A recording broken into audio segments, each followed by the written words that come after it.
জিওডল্যান্ড চ্যানেলটিতে সকলকে স্বাগত জানাই প্রিয় বন্ধু ও শিক্ষার্থীরা।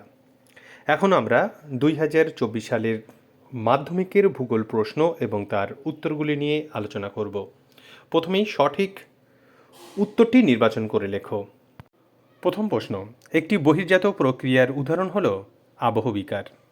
দ্বিতীয় প্রশ্ন, পার্বত্য হিমবাহের শীর্ষদেশে হিমবাহ ও পর্বতগাত্রের মধ্যে সংকীর্ণ ও গভীর ফাটলগুলোকে বলে বার্গসুন্ড। বায়ুমণ্ডলের যে স্তরে আবহাওয়ার গোলযোগ দেখা যায় সেই স্তরটি হল ট্রপোস্ফিয়ার।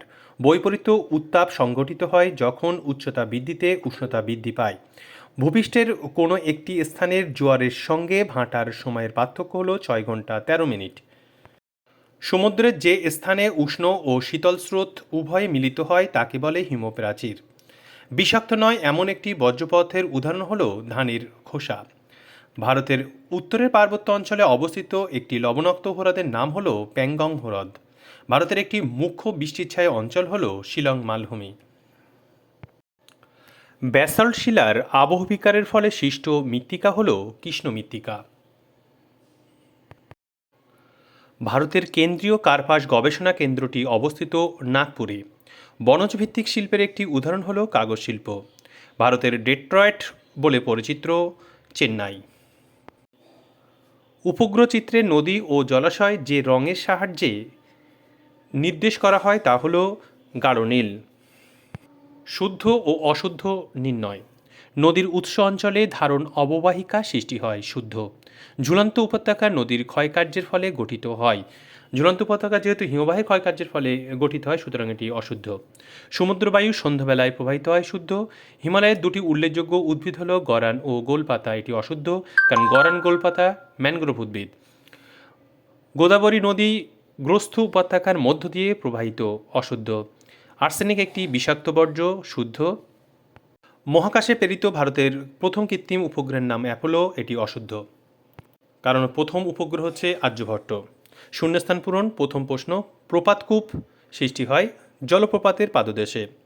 বায়ুপ্রবাহ ও সমুদ্র স্রোত বিক্ষিপ্ত হয় কোরিওলিস শক্তির প্রভাবে। নিরক্ষীয় অঞ্চলে পরিচলন ধরনের বৃষ্টিপাত সংঘটিত হয়। শীতল ল্যাব্রাডর স্রোতের প্রভাবে নিউ ফাউন্ডল্যান্ড অঞ্চলে শীতকালে তুষারপাত হয়।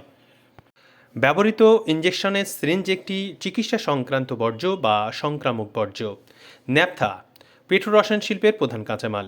2011 খ্রিস্টাব্দের আদমশুমারি অনুসারে ভারতের সর্বনিম্ন জনঘনত্ব সম্পন্ন রাজ্যটি হল অরুণাচল প্রদেশ।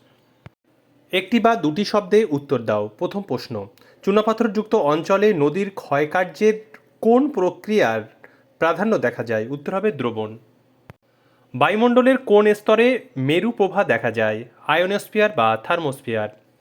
কোন মহাসাগরে ঋতু পরিবর্তনের ফলে সমুদ্র স্রোতের দিক পরিবর্তিত হয়? ভারত মহাসাগরে। মৌসুমী বায়ুর প্রভাবে। কর্ণাটকের ব্যবচ্ছিন্ন মালভূমির নাম লেখো। উত্তর হচ্ছে মালনাদ ও ময়দান। কোন শক্তিশালী ক্রান্তীয় ঘূর্ণিঝড়ের প্রভাবে 2020 খ্রিস্টাব্দে দক্ষিণবঙ্গ ক্ষতিগ্রস্ত হয়েছে? আমফান। শ্বাসমূল কোন জাতীয় উদ্ভিদের একটি বৈশিষ্ট্য? ম্যানগ্রোভ। খনিজ তেল ও স্বাভাবিক গ্যাস বহনে কোন পরিবহন মাধ্যম খুব উপযোগী? উত্তর হচ্ছে নলপথ। ভূবৈচিত্র্য সূচক মানচিত্রে যে কাল্পনিক রেখার সাহায্যে ভূমির উচ্চতা দেখানো হয় তার নাম হল সমোন্নতি রেখা। বাম দিকের সঙ্গে ডান দিক মিলিয়ে লেখো। প্রথমেই কাশ্মীর উপত্যকা। কাশ্মীর উপত্যকায় জাফরান চাষ ভালো হয়। লুনি নদী রাজস্থানে। রেডোডেনড্রন আলপীয় উদ্ভিদ। সালেম হচ্ছে শঙ্কর ইস্পাত কেন্দ্র। প্রিয় শিক্ষার্থীরা, আমরা বাকি প্রশ্নগুলি ভিডিও থেকে দেখে নেব। আমাদের তৈরি ভিডিওগুলি ভালো লাগলে অবশ্যই চ্যানেলটি সাবস্ক্রাইব করে পাশে থাকা বেল আইকনটিতে চাপ দিয়ে রাখো। এখন প্রশ্নগুলি দেখতে থাকো।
আমাদের সঙ্গে থাকার জন্য অসংখ্য ধন্যবাদ।